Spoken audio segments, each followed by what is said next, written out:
停！在马，过来交钱。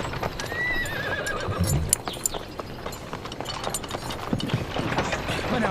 怎么了？我们要过去。废什么话？到那边交钱。交钱。军爷，我们过路要交什么钱啊？要想过关，先交税钱。哦，税钱。怎么不走了？主子，这军爷说了，他要收您的过路钱啊。哎呀，过路钱，你们天天在这收吗？这位军爷，你这收的什么钱？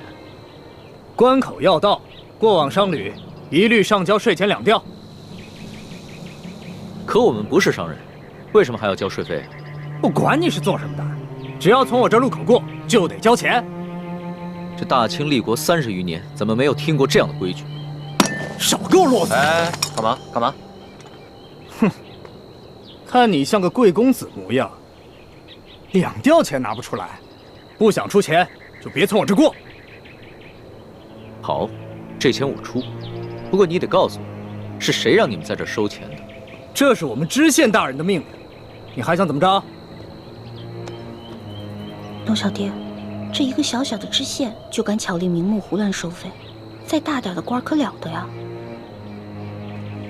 哎，回去告诉你们大人，就说他头上那顶乌纱帽很快就要保不住了，知道吗？我们知县大人朝廷里有人，就你们，算哪根葱啊？我们算……行了，咱先别说了，别耽误了主子的正事儿啊！哎，把钱拿过来。这次出巡，看来真是出对了。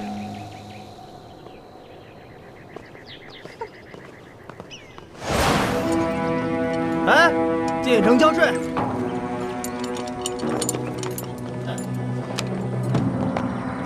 军爷，你们这儿进城还交钱啊？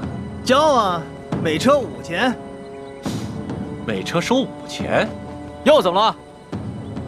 主子，这位军爷说了，进城的车辆收税，每车5钱银子。车辆进城也要交税啊？你们还有没有王法？王法，知州大人就是这儿的王法，这命令可是知州大人亲自下的。来吧，给钱，行。哎，你们呀，真的不知道什么叫王法。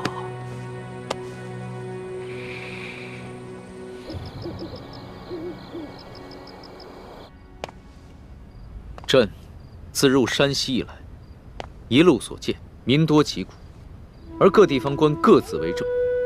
朕一日行100余里，竟连遇3处关口，巧立名目收取税费。过往商旅都被迫缴纳所谓道路修补款项，贪污之风可见一斑。念及民生之苦，朕实不能寐。老大，都记下来了吗？放心吧，全记下来了。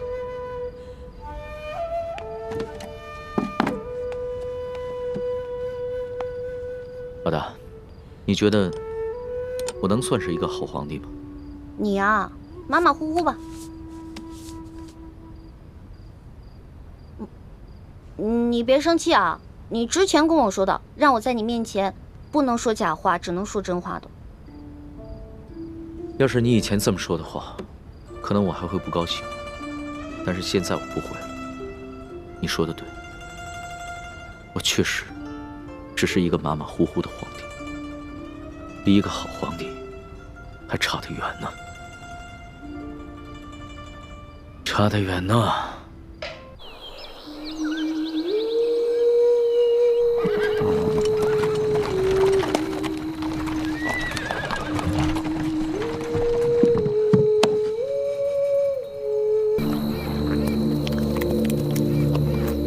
主子，这口井也是干的。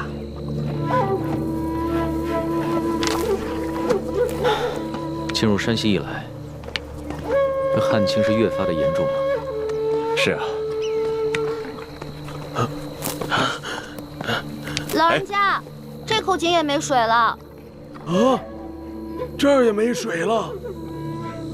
哎呀，这可咋办呢？老汉家的水早就喝光了，此去我女儿家中，这还有10几里路呢。老人家，我这儿还有一壶水，你先拿去吧。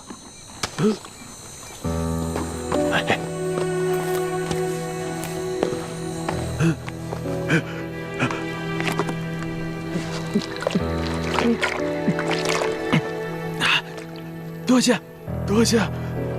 老人家，此次的旱情涉及多大的范围啊？多大范围？这方圆数百里，5万顷土地，12万人口，颗粒无收，颗粒无收啊！我活了70岁了，这是我见过的最严重的一次旱情呢。哎，多谢啊！老人家慢走。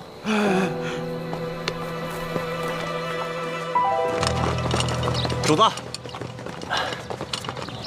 启禀主子，这个小村庄有几十户人家，房子都挺干净的，咱们借宿没问题。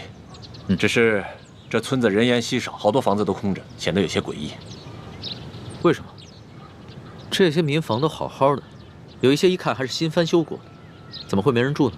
是啊，房子是挺新的，就是没人住。也许这儿不久之前遭过匪患吧。这户院子里倒是有炊烟冒出来，应该有人，我去看看。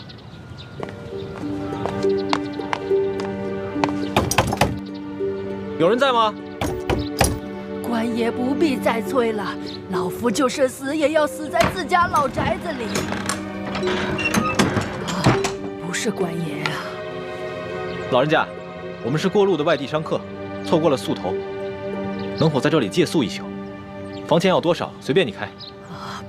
不必给钱，我们这个村子什么都缺，缺水，缺粮食，缺人，就是不缺空房子。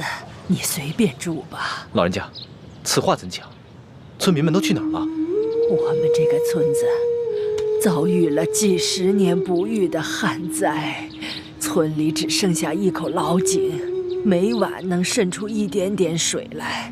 但凡有点办法的，都出去投亲靠友了；没亲没友但还迈得动腿的，也都到外面去行乞逃生去了。哎呀，只有我这等老弱病残在这儿等死。可是官家还逼得我们……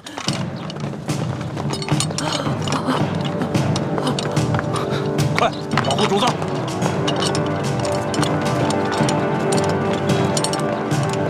这2个人好生眼熟，是不是在哪儿见过？主子，这2个就是那日在客栈里调戏世淑姑娘的人，其中那个领头的把总还被主子教训过。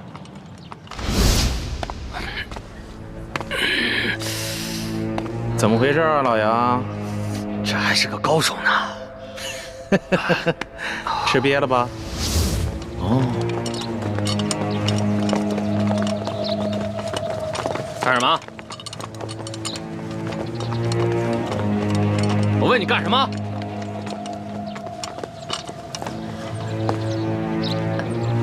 杨婆子，我还正纳闷呢，就凭你不敢抗命啊？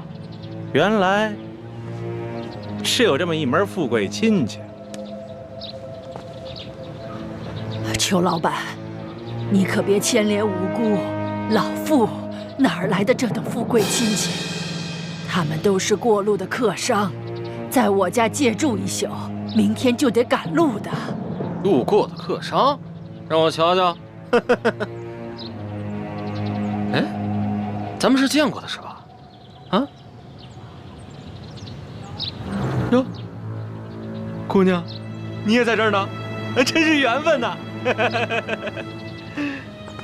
你是谁啊？我根本不认识你。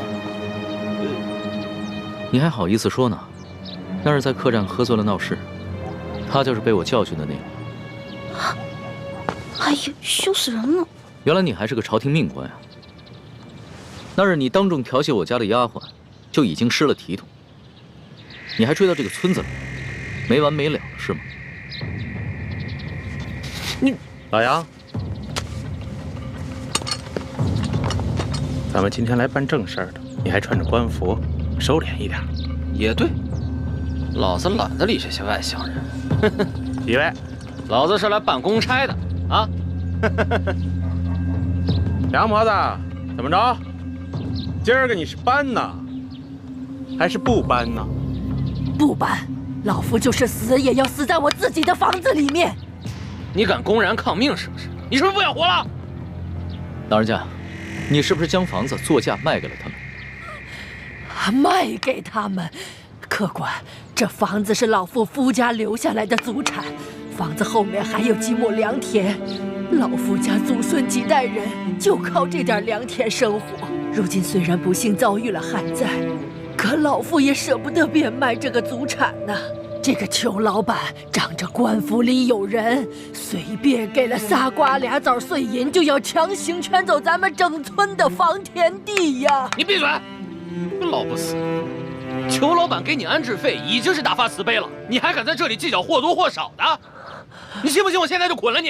行了行了，杨婆子，圈地的文书是巡抚衙门发的，你向几个过路的客商诉苦，有用吗？可是在下听说，顺治爷曾下过明诏，废止圈地。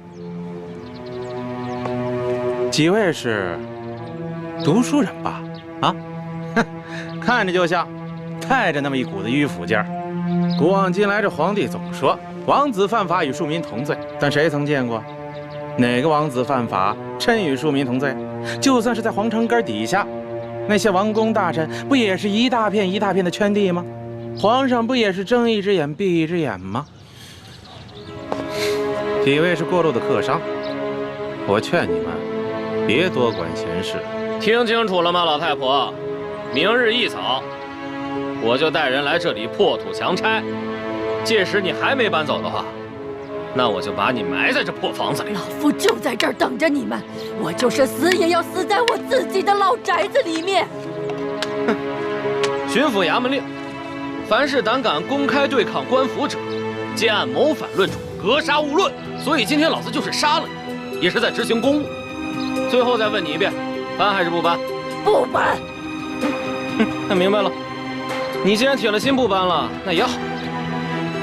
那你今天晚上就吃得饱饱的，免得明天做个饿死鬼啊！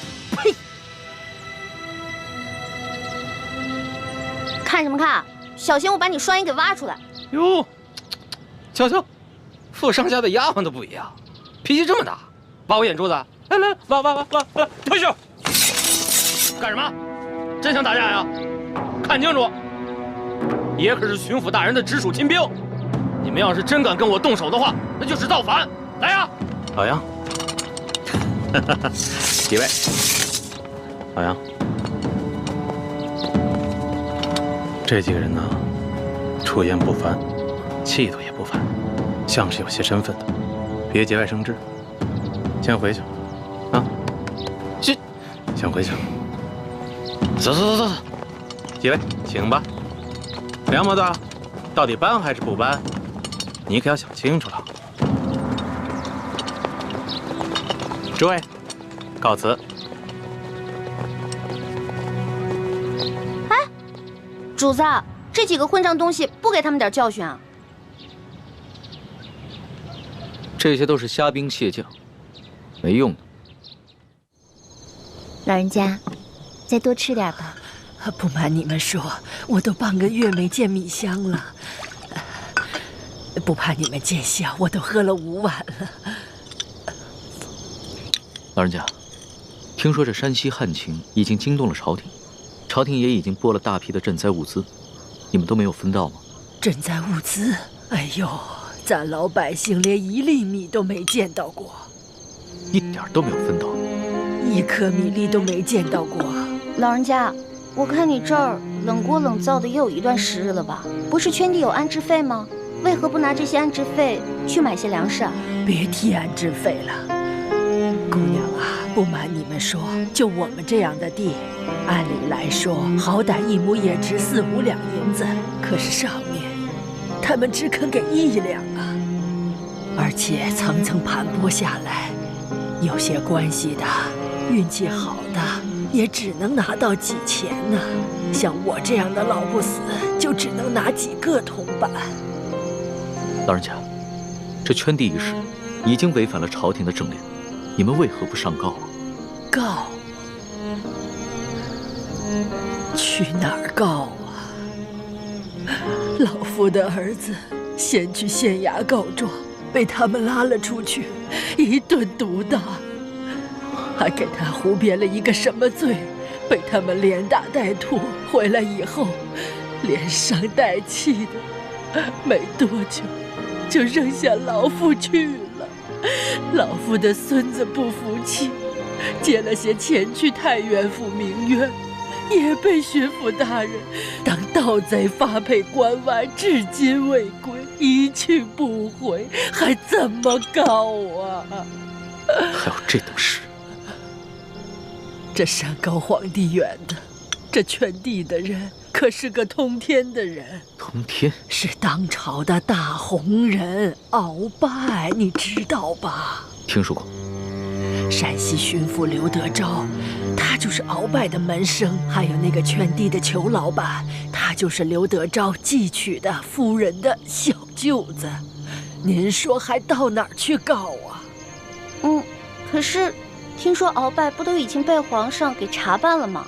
你知道吗？瘦死的骆驼比马大呀！鳌拜这些年提拔了多少门生亲信，他们都大权在握，盘根错节，连皇帝都忌惮他3分。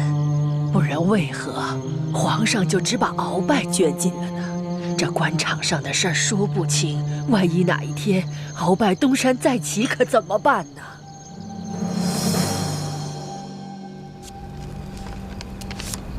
好了，主子，今天的见闻全都记下了。你小心收好，等我回京了之后，就一桩一件的查，一个一个的办。主子，消消气，今天晚饭都没有吃，保重龙体要紧啊。坐吧。是。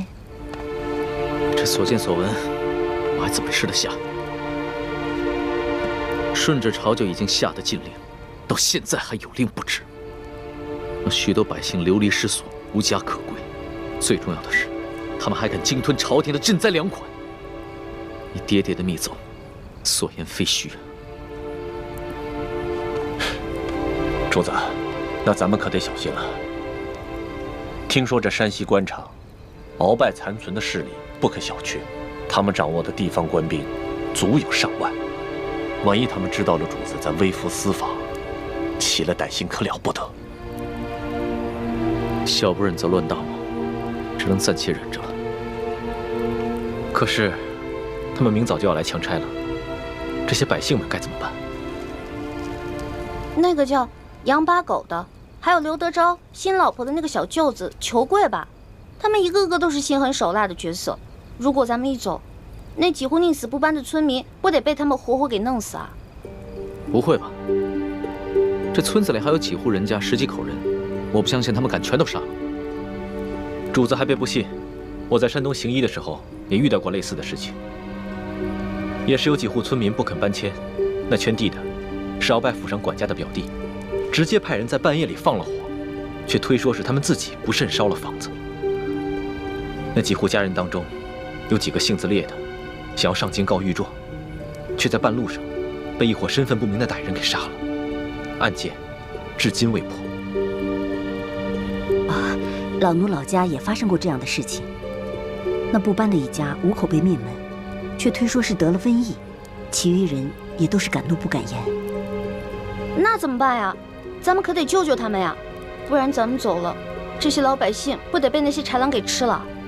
可现在出现伤势危急，我必须尽快赶过去看一看，听他详细汇报山西官场的情况。只有掌握了足够的证据，才能把这些豺狼一网打尽。那我们就眼睁睁看着这些豺狼把人给吃了吗？哎，师叔姑娘，现在主子的安危是最重要的。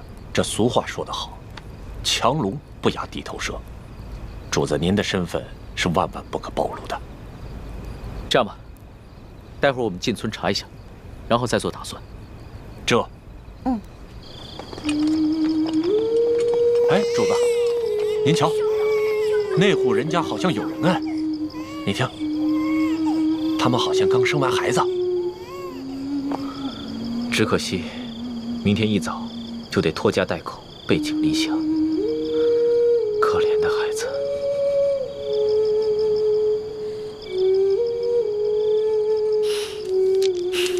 邹通，奴才在。把这个珠子送给他们的孩子，顺便打听一下他们家的情况。这。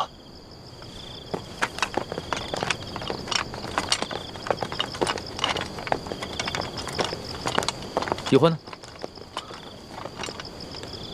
刚刚还在我身后呢。这丫头又乱跑。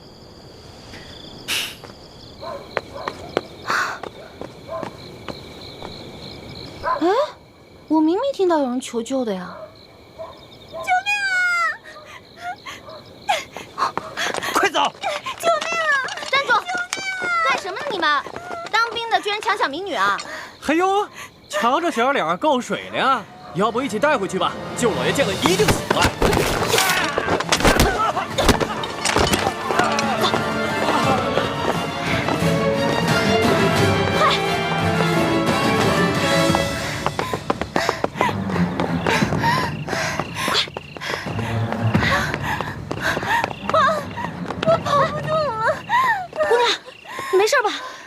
上来了！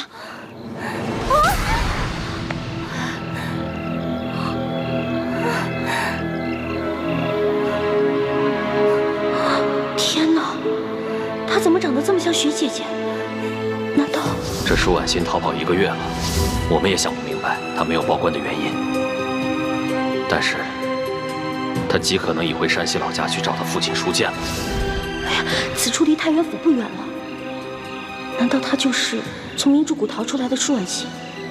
可是她一个弱女子，为何不报官，却要独自千里迢迢逃回老家呢？花儿，易欢，花儿，你在哪儿啊？在哪儿啊？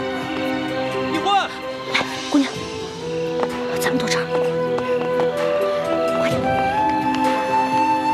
就这儿啊，快！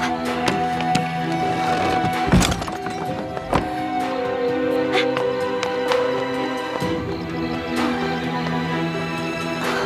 姑娘，没事吧，姑娘？易欢，花儿，易欢。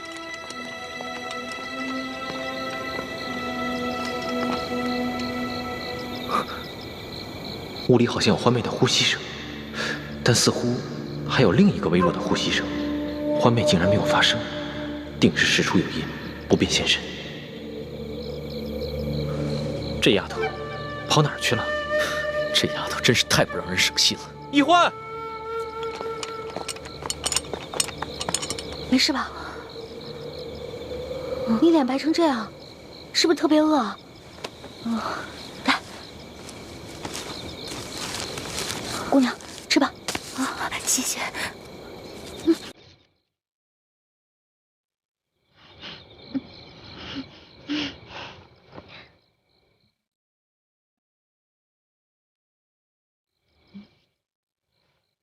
明明已经饿得不行了，还尽量注意吃相，不肯狼吞虎咽。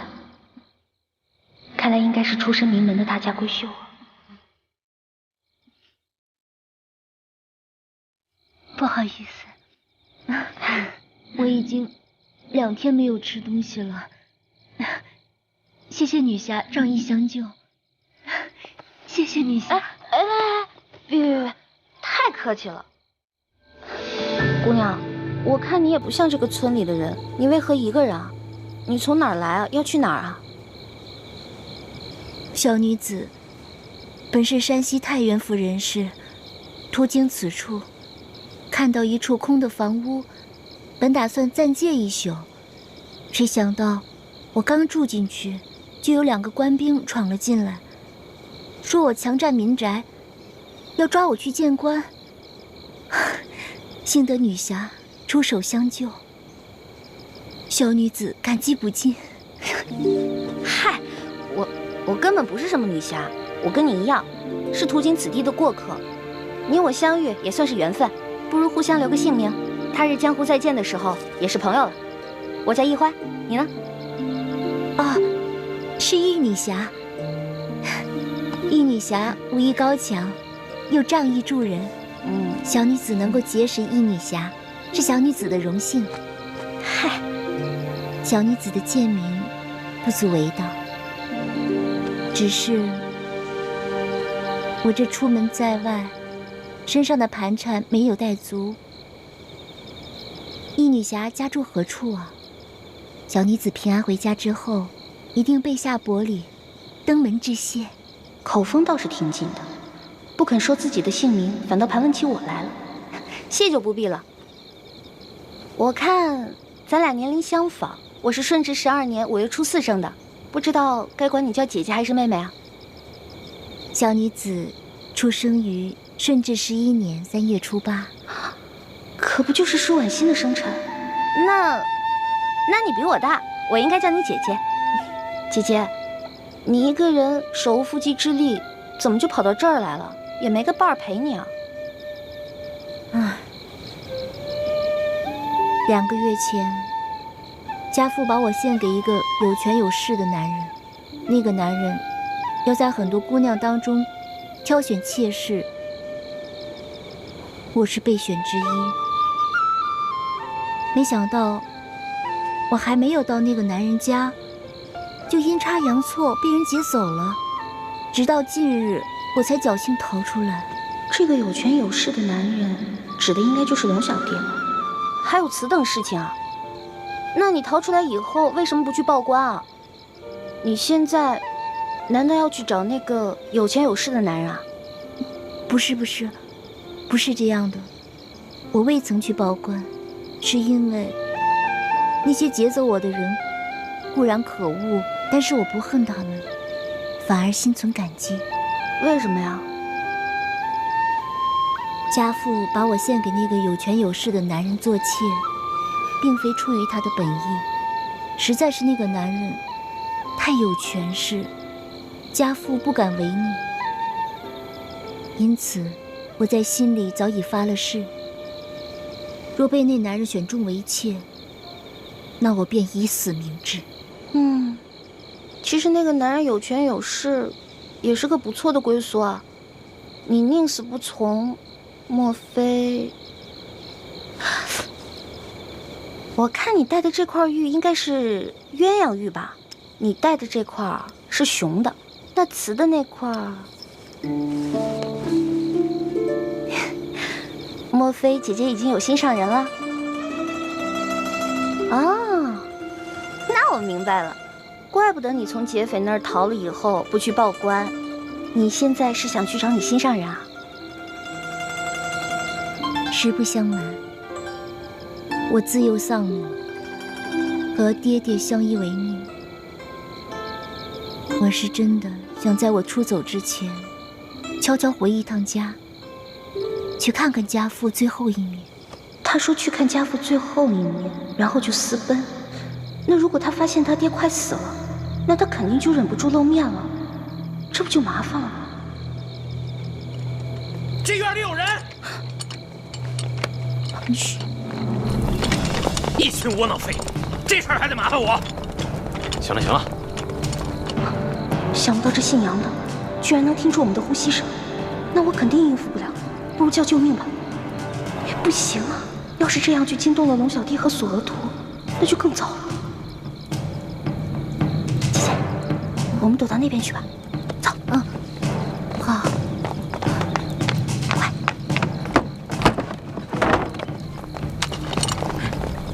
怎么了？这边，快走，跟上。这边，在那边，追！站住！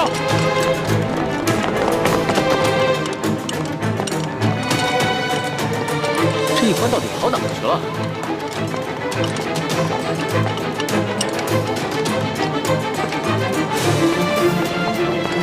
站住！姐姐，姐姐，没事吧？别动，别动！你们干什么呀？不干什么，来啊，拿下带走。是。等会儿，你不是？哎，老杨，哎，这丫头不是跟那几个富商在一起的吗？啊，怎么了？我总觉得那几个富商没那么简单。找另外一个，这个不说，免得节外生枝啊。也行。兄弟们，把这个带走。是。快走！不行，姐姐，后面，姐姐，快走！雨翔，快点！姐姐，姐姐，别喊了，现在没那边有好多人声，去看看。好，老实点，走。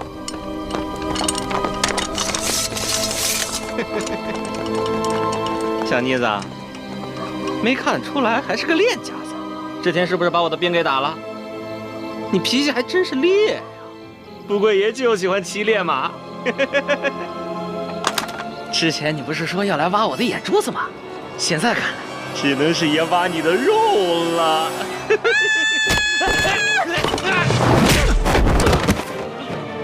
老大，你没事吧？我没事，没事。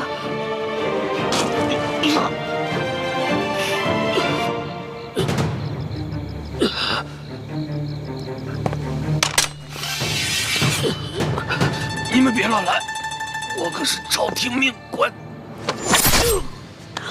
主子，他敢轻薄一环，死有余辜。你见杀了他已经便宜他了。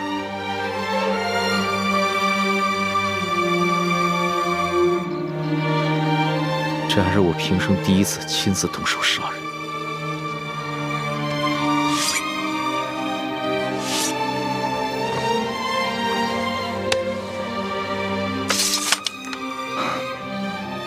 杀害朝廷命官可是大罪，这样一来，很容易暴露身份。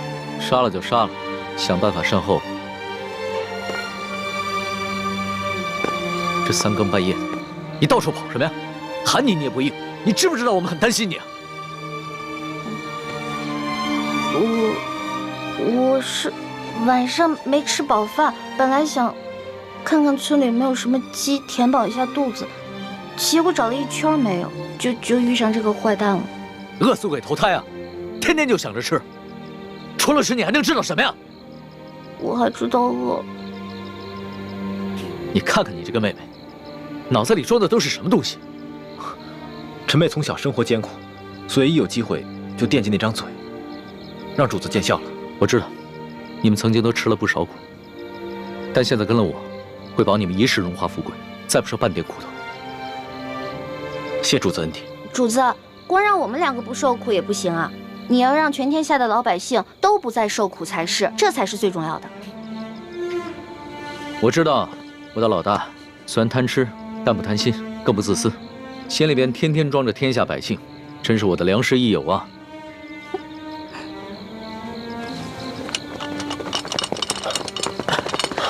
主子，主子，这怎么回事？不必慌张，先找个地方把他埋了吧。这，来人呐，把他拖下去。这，快！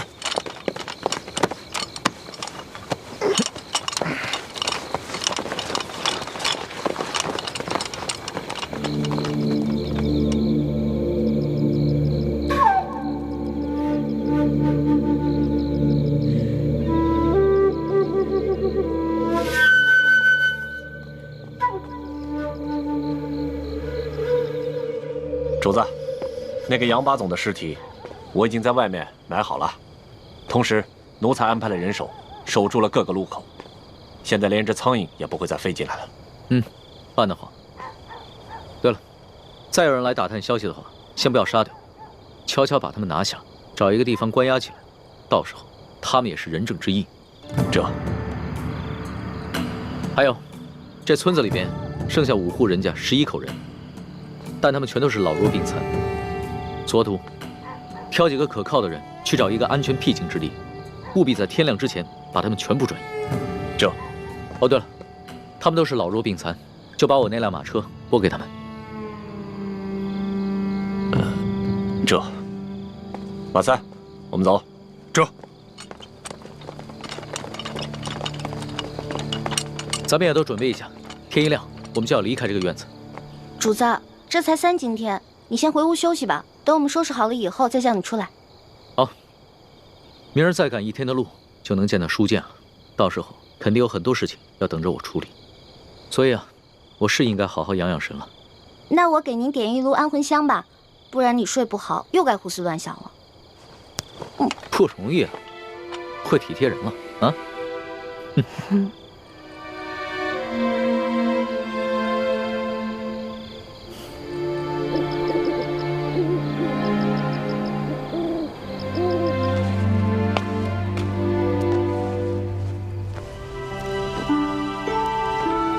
主子睡着了。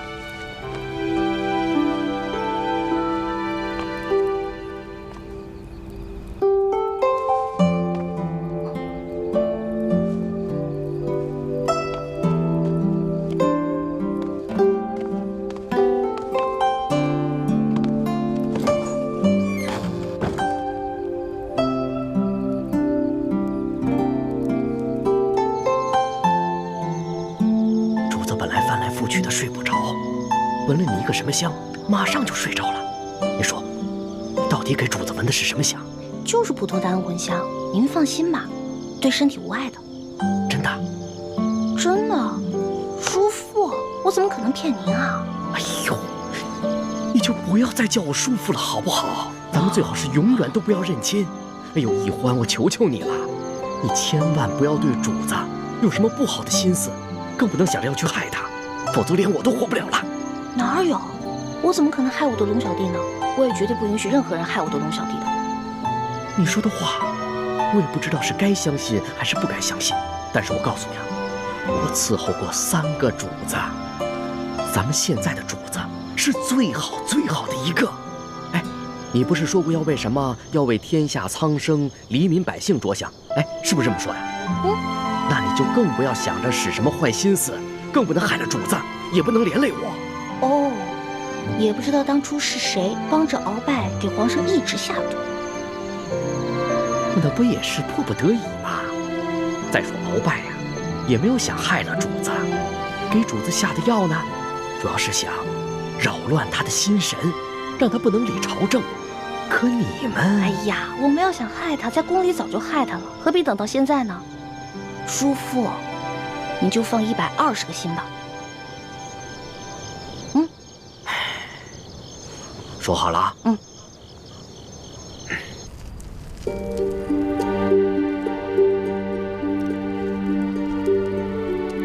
我给康熙下的安魂香的分量很轻的，索额图在安排村民，很快就会回来，咱们得抓紧时间。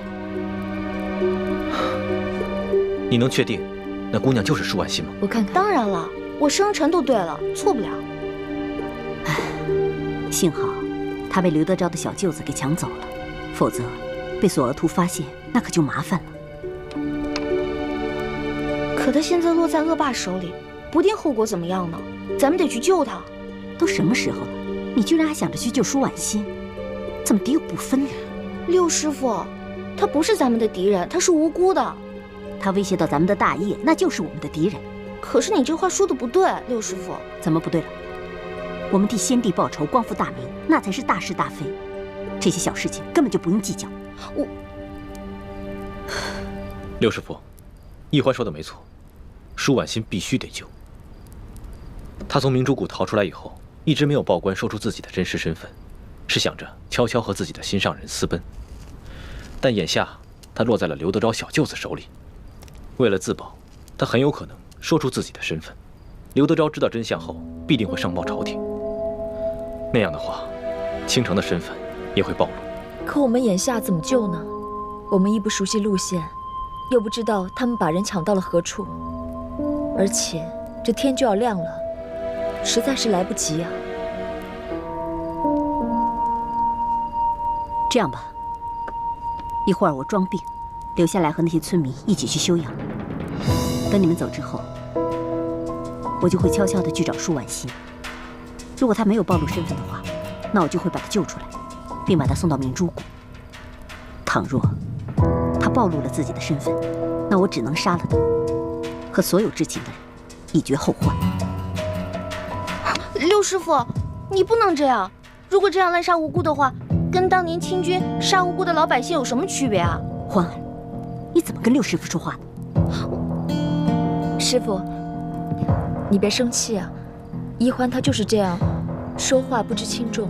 我看要不这样吧，如果这个舒婉欣说出了自己的真实身份，那六师傅就把那些知情人士杀了，留舒婉欣一条命，把她送回明珠谷就是了。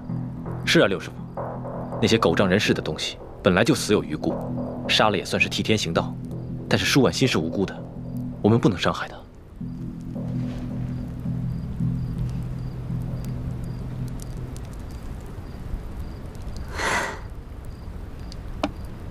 既然太子都已经这么说了，那就这么决定吧。谢谢刘师傅。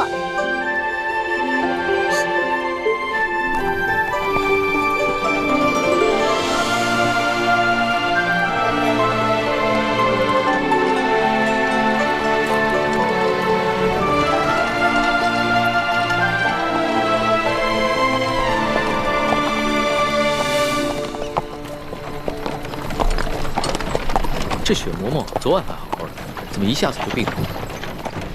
其实昨天白日里，雪嬷嬷就有些不舒服，她只是在硬撑着，没敢禀报主子。臣妾已经拜托那些村民照顾她，想来养上几日也就没事了。只是她这一病啊，你就没人伺候。主子能够恩准臣妾出宫省亲，已经是对臣妾格外开恩了。这些小事情，臣妾自能克服。还是你省心，不像某些人，就知道给我添乱。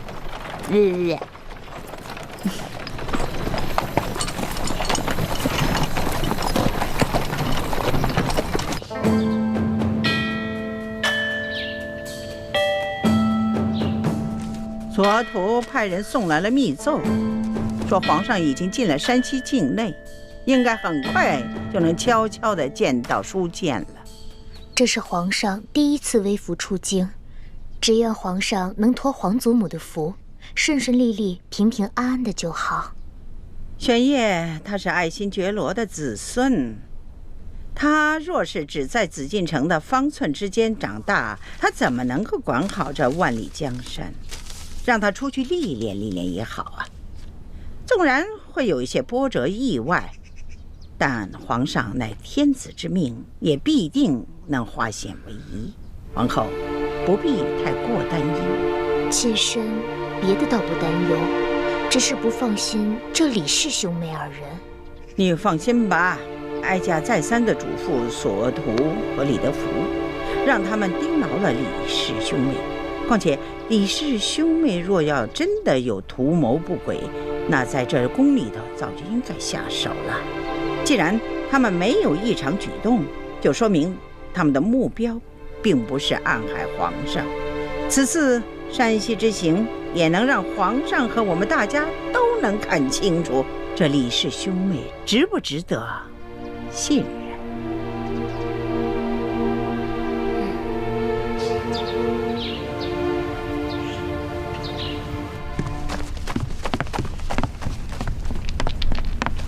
官儿啊，杨八总找着了，找着了。不管他说出什么理由，先拖出去给我打50军棍。此风不可长啊！居然敢不声不响的玩失踪，这以后这对我还怎么办？还军什么棍呢？人是找着了，在一棵杨树底下埋着呢。死了，死了。肋骨断了几根，而且被一箭穿心。我纳闷呢，淮阳村的10几个村民没这个能耐啊，除非是那几个外地来的客商，他们带了一群保镖，而且个个身手不凡。二公子，这钦差大人迟迟不来，难道咱们就一直在这傻等吗？时常有人在皇上面前进谗，说我们平西王府的人居功自傲，不把朝廷放在眼里。眼下出了这么大的事，皇上又特命钦差来此查案，我等自然应该恭敬些，以免落人口实才是。二公子，如此维护平西王府的声誉，若是让王爷知道了，一定会非常欣慰的。我只是在做我的分内之事，我父王知不知道，都不重要。所以说，王爷的这几个儿子里，就属二公子最为人后。吴公子，钦差大人还没有来吗？应该快了吧？那我们兄妹二人可需要回避一下。那倒不必，二位都是我无应期的朋友，刻意回避当然不需要。但是，如果二位不习惯接待朝廷要员的一些繁文缛节，当然也可便宜行事。待我事情处理完毕之后，再与二位一同上京。那我们多一事不如少一事，不如我们就留在自己房里吧。也好，那就随姑娘的意。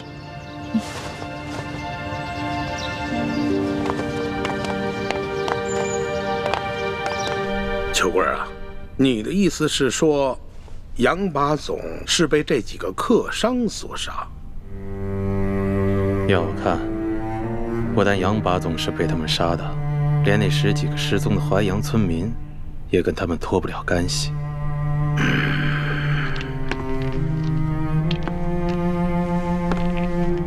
老爷，我看这几个客商身份可疑，行踪诡异，您是不是得派人去查一查，他们究竟从何处入我山西境内，又去往何处，有什么来头？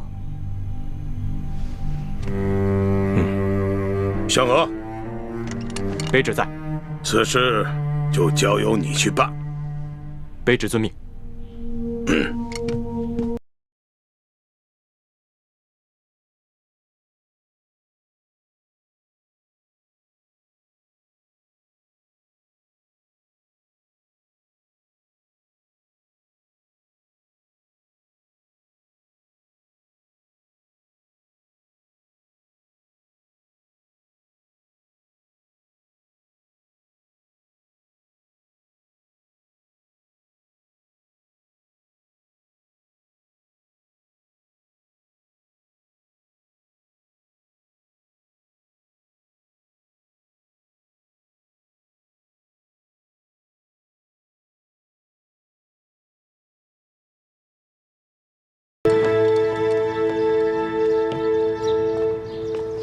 不知可是钦差大人到了？正是。2位是？卑职乃平西王麾下副将石青红。这位是我家2公子。你说的不错，这位就是钦差大人，姓龙，龙大人。吴应奇参见钦差大人，大人辛苦了。2公子果然是风神如玉，真是一表人才啊！是，虎父无犬子啊！钦差大人过奖了。啊，对了，2公子，这皇上特意命我悄悄护送丽嫔出宫探望舒大人。吴应奇拜见丽嫔娘娘。免礼。此事切勿声张，就我们几个人知道。卑职明白。舒大人现在的情况怎么样了？至今一直昏迷未醒。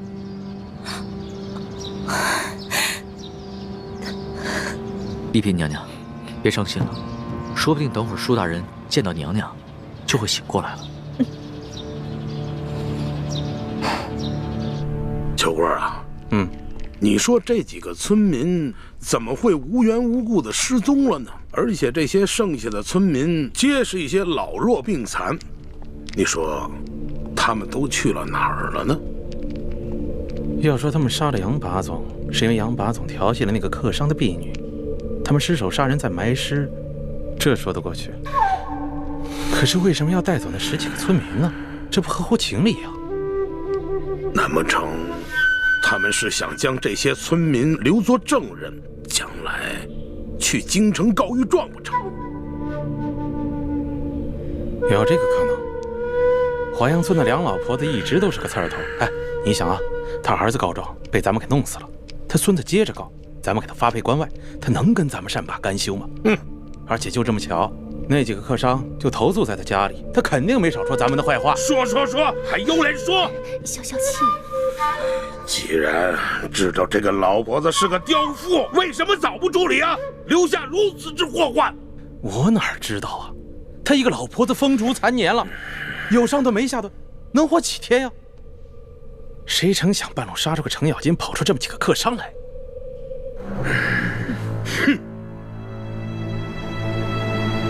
听密报说，这书建前1个月以前曾向皇上上了一道密折，举报我和整个山西官场的官员。当时皇上忙于敖中堂的事情，所以将此密折留中未发。现在敖中堂已经被皇上给捐尽了，看来这皇上可以腾出手来，有时间整顿吏治了。那不成那几个神秘的客商是来自京城的密使。什么？什么意思？什么意思？来干什么来了啊？你慌什么？我告诉你，现在整个山西的官场那就是铁板一块，只要书建一死，任谁都查不出什么。你说的轻巧，书建什么时候死啊？他什么时候死？就最后这么一口气，他什么时候咽？他绝活不过今晚。哦。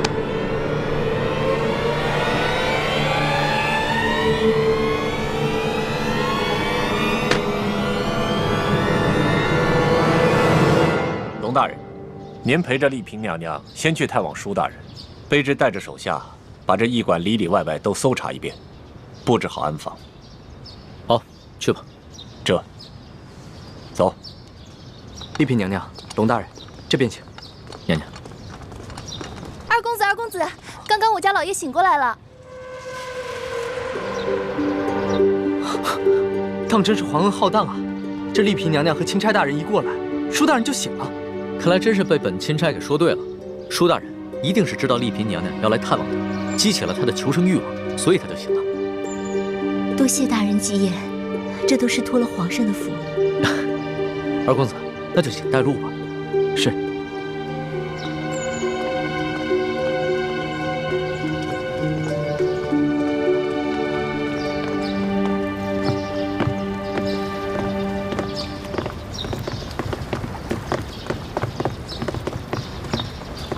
娘娘，舒大人就在这个房间养伤。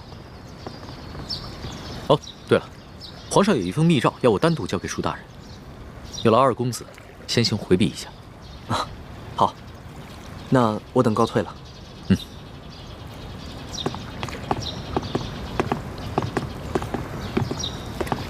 你们也先都退下吧。是。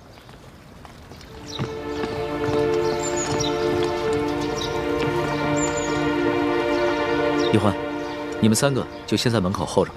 好，这婉欣，等会儿见到你爹，一定要控制住自己的情绪，千万不能太过激动或者悲伤，要不然的话，很可能会刺激到你爹。这样的话，他的伤势很可能会更加严重。是，臣妾遵旨。进去吧。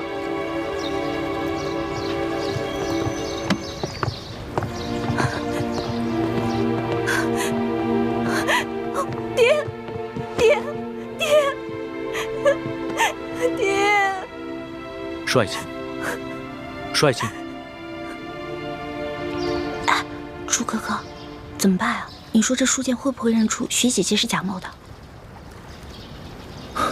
谁也没想到书剑还能醒过来。事到如今，只能随机应变了。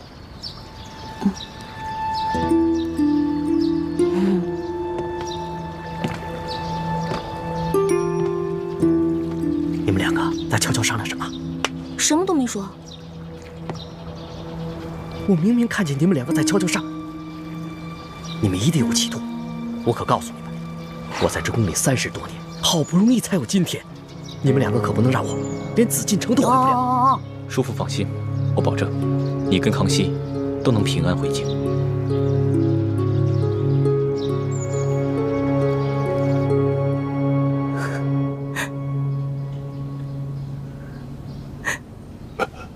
皇上，先别急着起来，安心躺着。舒爱卿，不仅朕来看你了，你看看，还有谁一起来了？爹，你是？我是婉欣啊。婉欣，你怎么还戴着面纱呀？啊，臣妾有喜有忧，都糊涂了。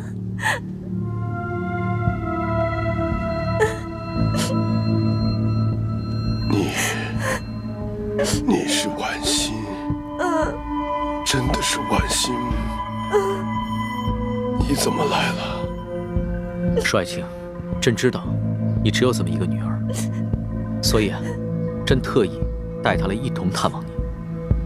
临出宫前啊，朕已经封婉欣为丽嫔了，入主永和宫。谢主隆恩。婉欣啊，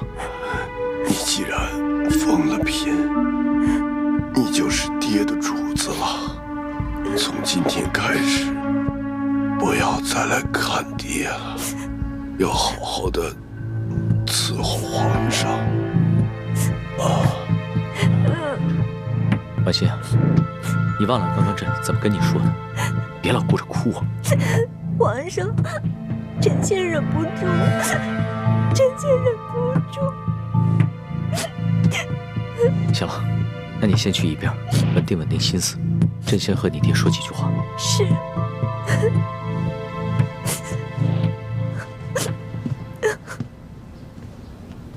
说爱卿，朕这一次千里迢迢赶来，一是为了核实你密奏中的几件大事，第二是为了亲自调查你遇刺，你到底是被谁所刺？为什么他们要行刺于你？他们是不是因为知道你给朕上了密奏，想要灭口？不是灭口，是想要金钥匙。此刻身手非凡，绝非普通劫匪，是臣拼死保护金钥匙，才被打成了重伤。那你这么说的话，凶手应该已经知道了金钥匙的秘密。你能不能认得出来，他们的身手到底是出自哪里？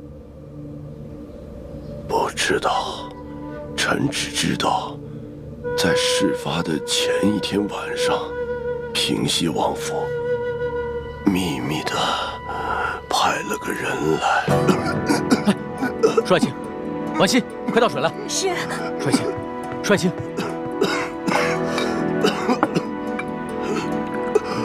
舒爱卿，你先缓过这口气再说。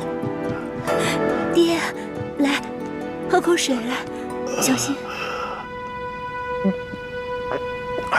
再来一口。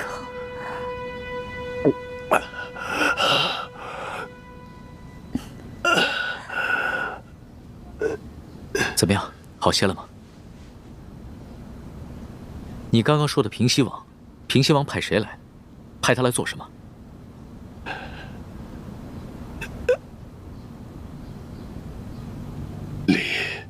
丽嫔娘娘，你怎么瘦了这么多，下巴也变尖了？爹，女儿是思念您啊。虽说皇上对臣妾特别好，可是女儿每每想到爹爹您岁数大了，身边又没一个知冷知热的人，女儿这心里就放不下呀。可是你这眼神跟从前也不一样啊。爹，您糊涂了，女儿已进宫数月，哪能跟在家里当姑娘时一样啊？面色怎么也变了？这连日来赶路，女儿染了风寒，吃几副药就好了，爹爹不用挂心。啊！爹！舒爱卿，舒爱卿，舒爱卿，李太医，李太医，主子怎么了？你看看，舒爱卿晕过去了。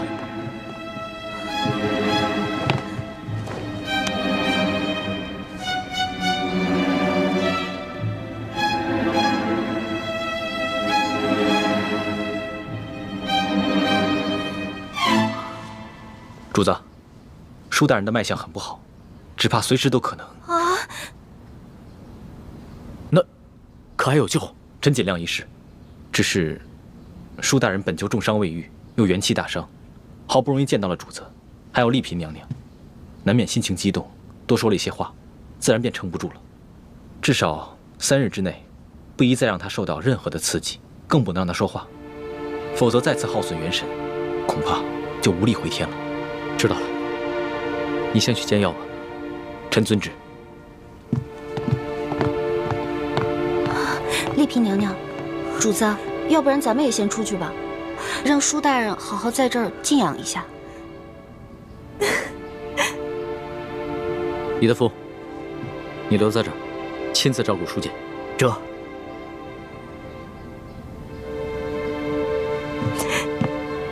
走吧。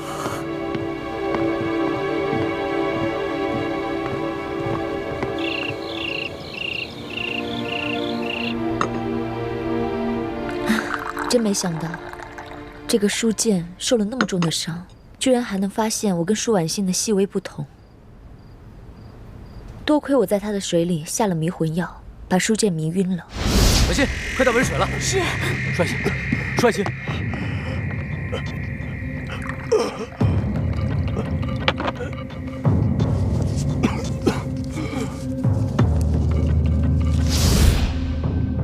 否则，他再多盘问我几句，就算我能应付得过去，康熙啊，也还是会起疑心的。也不知道六师傅找到舒婉欣了没有？咱们两边都不能再出半点岔子了，否则倾城的身份就暴露了。只有我一个人暴露不要紧，万一康熙心思那么缜密，他会想咱们在宫中的点滴细节，就会把你们两个也怀疑上的。舒婉欣就交给六师傅了。至于这个书剑，不能让他再醒过来了。你们什么意思啊？你要杀了书剑啊？不行，我不同意。书剑不同于鳌拜，也不同于刘德昭。在鳌拜权势熏天的时候，他却敢冒死向皇上上密折，为民请命，这样的好官你也要杀呀？我不懂什么国家大事，我也不明白为什么师傅们一直说要光复大明，但我只知道，在这个世上，你们跟师傅是我最亲的人。既然你们说我们是大明的子民，那我就有责任跟你们一起光复大明。可如果光复大明就要滥杀无辜的话，这我坚决不同意。欢妹，你别说了，我不听。如果你要真的杀了书剑的话，我再也不理你了。大师兄，就算易欢不反对，我也觉得这件事要在驿馆这么多人的眼皮子底下杀了书剑，这风险也太大了，稍有不慎就会被康熙发现破绽，那我们不就前功尽弃了吗？那这样吧，我试着给书剑的药中加入少量扰乱心神之药，让他暂时丧失神智。等将来风平浪静了，我再帮他恢复神智。到那个时候，我们也不必将舒婉欣软禁在明珠谷了，他们父女也能够团聚了。这个我同意。你看，其实只要我们稍微用点心思，多为其他人考虑考虑，不就有两全其美的办法了吗？只是要让书剑像鳌拜一样丧失神智，又不让人察觉，这难度比杀了他更大。但是为了不让你失望，我愿意冒险一试。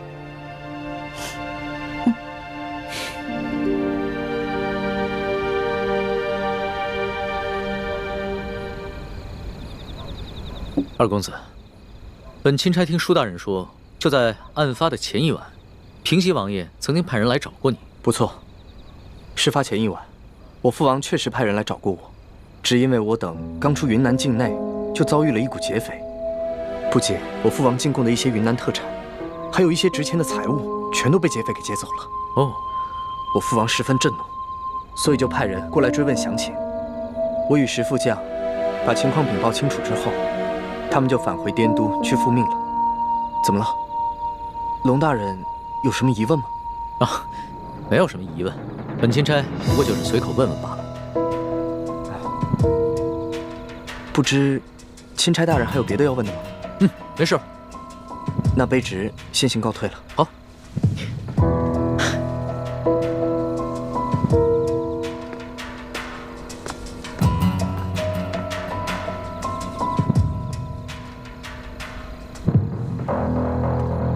这吴应奇遇到书剑之前，确实遭遇过劫匪，他们也向朝廷禀报过，所以我才会派书剑护送他们进京。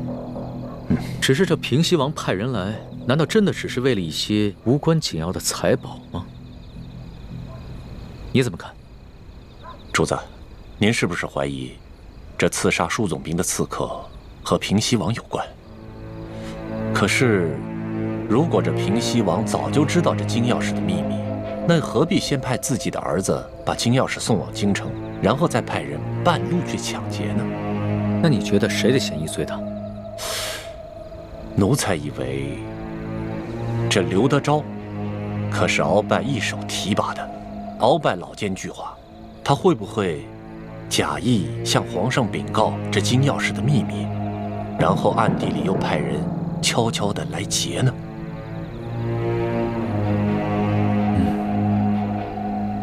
主子，主子，书剑大人他没了。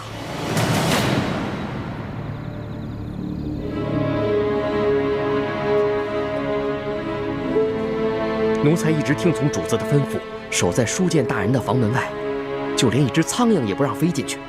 可是刚半夜的时候，奴才就腹内疼痛，我等不及换班的人来，就去了趟茅厕，前后才一盏茶的功夫。等我回来，舒大人他就……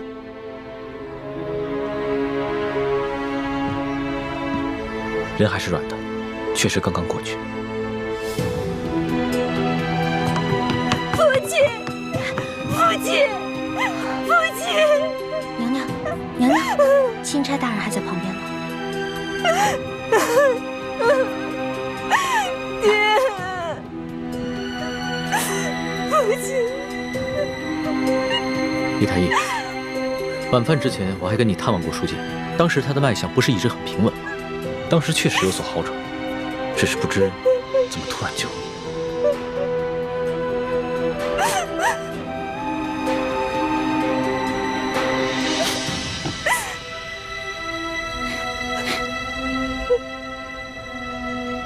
怎么了？有什么发现吗？舒大人身上有一股辽山参的味道，但是卑职所开的药方中并无此物。辽山参，此药有毒吗？此药无毒，但舒总兵重伤之下命在旦夕，此时用大补之药，反倒成了他的催命符。所以你的意思，舒大人是被毒死的，是吗？可以这么说。舒大人冒死为民请命，如果还有人毒害他，那这个人就是是非不分、丧心病狂了。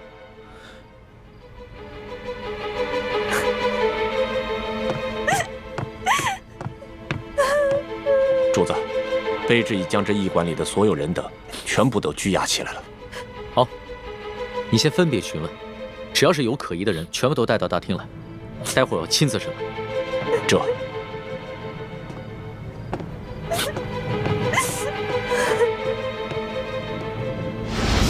朱哥哥，你实在让我太失望了。欢梅，人不是我杀的。不是你杀的，不是你杀的，是谁杀的？你对我就这么没信心吗？今夜我在叔父的饭菜里放了一些泻药，等他腹痛去了茅房，我正准备悄悄潜入书剑的房间，为他服下迷魂丹，不料我却发现。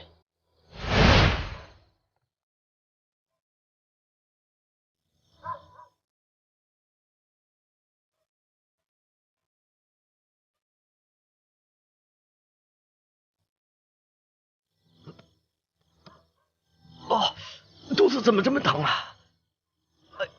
哎呦，大家换班的人怎么还不来呀？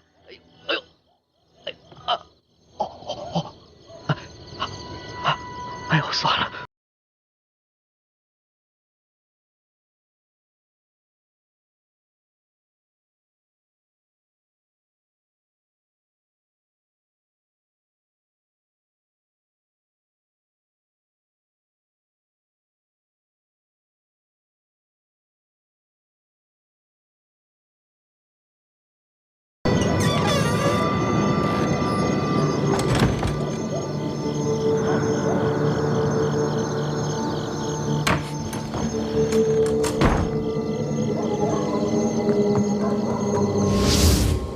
你是说有人抢在你之前杀了舒剑？没错，而且那个人我们都认识，是这个驿馆的驿丞。驿丞？驿丞为什么要杀舒剑啊？你就这么不相信我？康熙说什么你都信，偏偏我说什么你就不信。不是朱哥哥，你先别生气啊。现在听你这么一说，我心里的石头落地了。知道吗？如果你为了光复大明，变成了心狠手辣、不择手段的人，那样我会很难过、很失望的。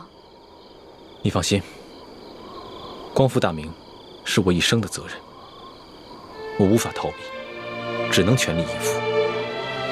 但是在我心里，永远把你放在最重要的位置。你的朱哥哥宁愿死，也绝不会让你失望，让你憎恨。朱哥哥，你能不能别这样看着我呀？你跟我说的这些话让我觉得压力特别大。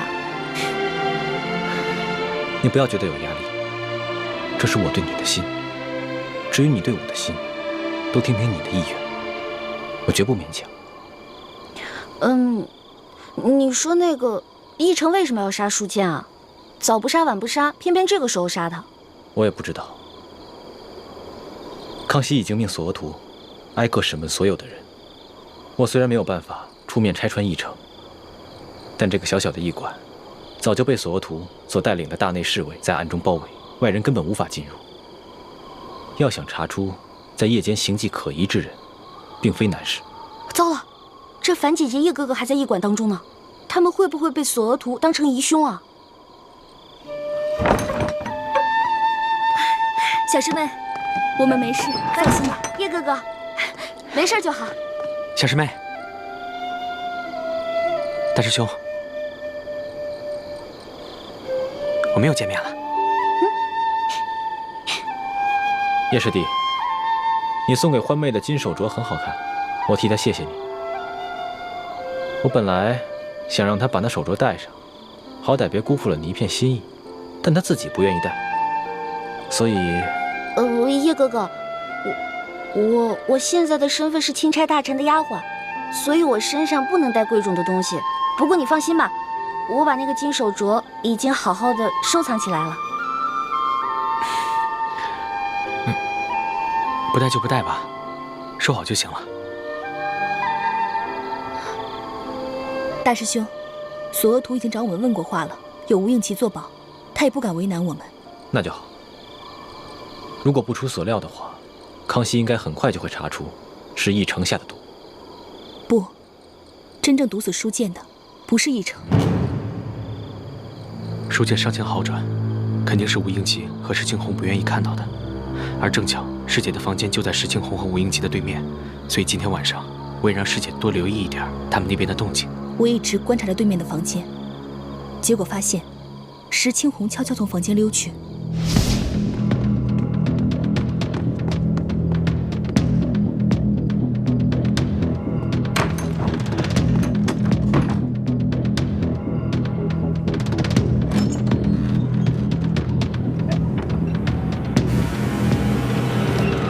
那个黑衣人就是石青红。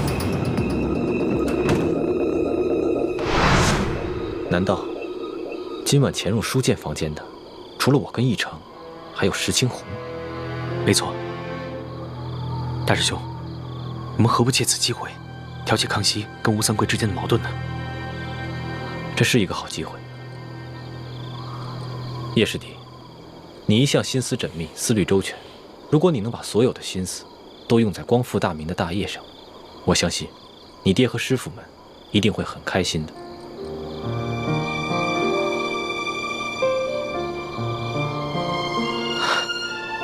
我知道了，大师兄，我一定会抛弃杂念，一心光复大明大业。好，但愿你能说到做到。啊，此处不是说话之地。索额图已经将驿馆的人通通绑起来，等着康熙亲自审问了。我和叶师弟也得赶紧先回房间了，你们也快点去听审吧。好，注意安全。走，注意安全啊！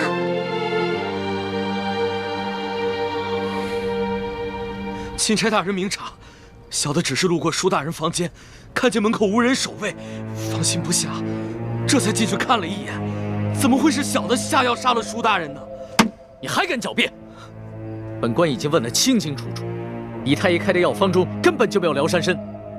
药铺的伙计也已经证实，今天下午你确实去买过这种药。驿馆的人也看到你夜半之时悄悄进过厨房。大人饶命！大人，小的是看着舒大人近日身子虚弱，想帮他进补，小的也不知道这补药居然还会杀人呢。到了现在你还敢抵赖，真的以为本官好欺骗是吧？你一个小小的驿丞，怎么会有胆子谋杀朝廷命官？肯定是有幕后主使。你最好从实给我招来，说不定我还能留你一命。回禀大人，小的冤枉。小的在药里面确实放了疗山参，但舒大人却非死于小人之手。今晚，小的端着药碗去给舒大人送药。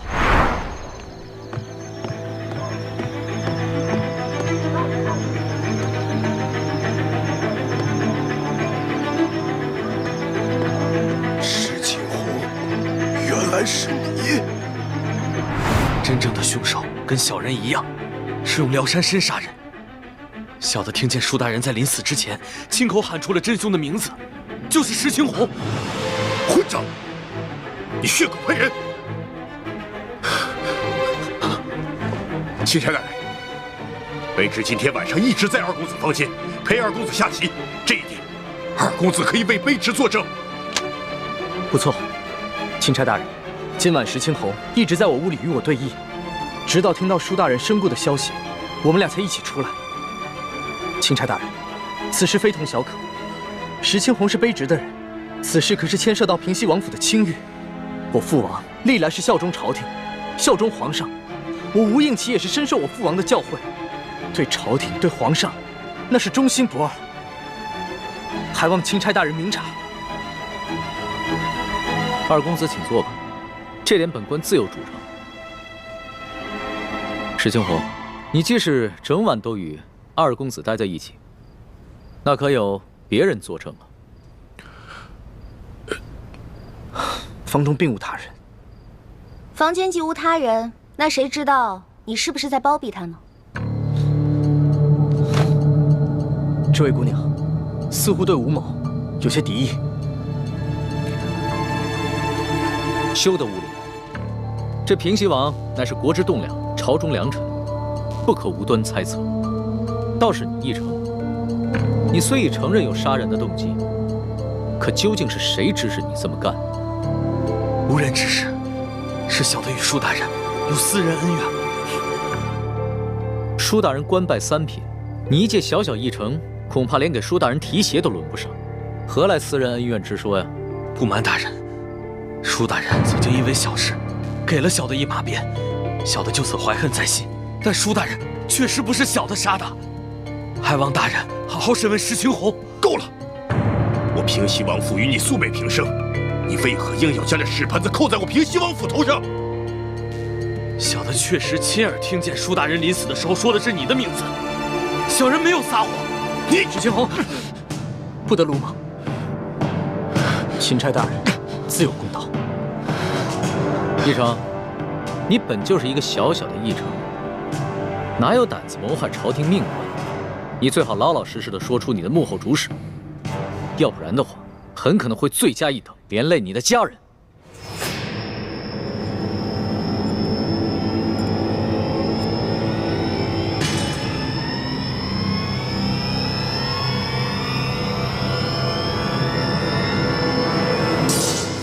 大人，小的是受人所指，可小的不能告诉你，否则小的家人就都没命了。小的有罪，可他们是无辜的。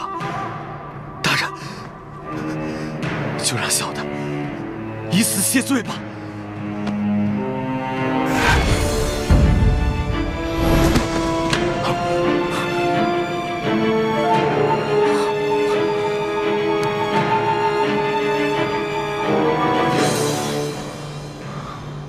他舌下藏了见血封喉的毒药，见势不妙，便咬破蜡丸自尽了。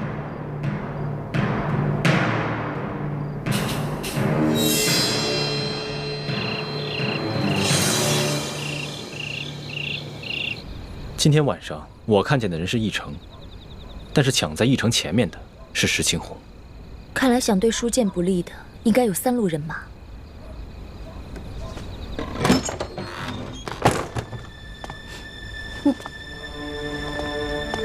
主子，李太医也在啊。一嫔娘娘悲伤过度，我来给娘娘诊脉，开一些疏散之药。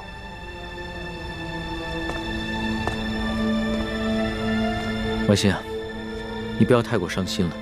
你爹虽然去了，但是我会照顾你一辈子的。至于你爹的后事，你要是有什么想法，就尽管提出来。臣妾是没侥幸，一切但凭主子裁夺。行。那我决定明日一早就护送你爹的灵柩回太原府。虽然这宫里规定，这后宫的嫔妃不能因为娘家的丧事披麻戴孝，但是这是宫外，朕特许你穿素衣，以尽孝道。等回了宫以后，朕再追封你爹为从一品，以慰你爹的在天之灵。谢主子隆恩。龙小弟，你可得为娘娘的爹报仇才是。这个议程说的石青红，可是吴应琪身边的贴身侍卫。小声点，小心隔墙有耳。哦，我也怀疑这个人是吴三桂，只是此人极其奸诈狡猾，很有可能在鳌拜身边埋伏了奸细。说不定他送出金钥匙以后，才知道金钥匙的底细，再派人追回也是极有可能的。只不过吴三桂兵强马壮，雄霸一方，我暂时不想打草惊蛇。哦，怪不得主子要替他敷衍过去呢。这鳌拜的余党和吴三桂，都是我的心头大患。可是这重症不可用奇药啊。主子，这舒总兵之死，还有山西的贪腐窝案，可不是一时半会儿能够查清楚的。这为了安全起见，不如主子您早些回京吧，然后由奴才陪着丽嫔娘娘一起护送舒总兵的灵柩返乡，可好啊？索大人所言极是，主子还是早点回京吧。行了，我知道你们担心我的安危，但是这次出宫以来，所见到的事情简直闻所未闻。纸上得来终觉前，我还是想在这山西多待几天，多体察一下民情。可是主子，现在这情况实在是太复杂了，这万一出现什么意外，奴才怕是担当不起啊。身为天子，最大的威胁不是一些宵小之徒的暗杀，而是没有能力治理好这个国家，让百姓天天盼着你死。我不可能一辈子都待在深宫里面，仅凭折子来治理天下。虽然在这儿体察民情会冒一些风险，但是既是值得，也是应当。龙小弟，说得好，我支持你。以后无论你做出什么决定，我这个老大都会拼命保护你的。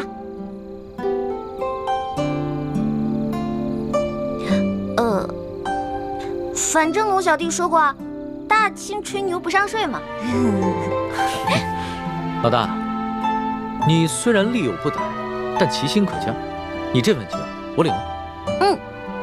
主子，通宵审案，这天都快亮了，主子还是早点休息吧，保重龙体要紧。我哪还睡得着啊？天一亮，我们就出发吧。这。